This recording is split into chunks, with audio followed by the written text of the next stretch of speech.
ঊনসত্তরতম জন্মদিন।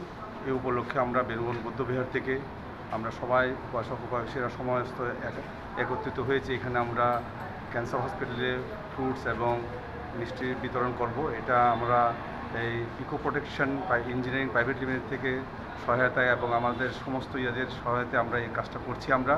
এই উপলক্ষে আমরা এখন সবাই গিয়ে আমরা এই পেশেন্টদেরকে আমরা কিছু মিষ্টি এবং ফল বিতরণ করব এবং ওদের দীর্ঘায়ু কামনা করে আমাদের ভান্তে থেকে কিছু সূত্রপাত শুনব আমরা।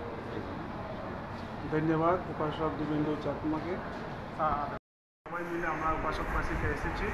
আজকে যে ক্যান্সার হসপিটালে আমরা এই ফল বিতরণ করব, দান করব, জল দান করব ভগবান বুদ্ধের 2569 বুদ্ধ জয়ন্তী উপলক্ষে। আমরা উইশ করব এখানে যে যতটুকু পেশেন্টসরা আছে ওরা তাড়াতাড়ি রিকভার হোক, ভালো হোক, সুস্থ হোক বলে আমরা এখানে ভিক্ষু সংঘরা পূজা করব, প্রার্থনা করব, চান্ডিং করব। সবাই নমস্কার বলে। পরিচয়টা আপনার? আমার পরিচয় হচ্ছে আমি বেনুবন বৌদ্ধবিহার চিফ মঙ্ক। বেনুবন বৌদ্ধবিহারে আমরা এখানে এসেছি বেনুবন বৌদ্ধবিহার তরফ থেকে। আমাদের এখানে যে ফল বিতরণ করবো সবাই উপাসক উপাসিকারাও দান করেছে। আমার এই ইকো ফ্রেন্ডলি ইঞ্জিনিয়ারিং গ্রুপ আছে, ওরাও কিছু দান করেছে। সবাই মিলে আমরা এখানে এই দান করতে এসেছি।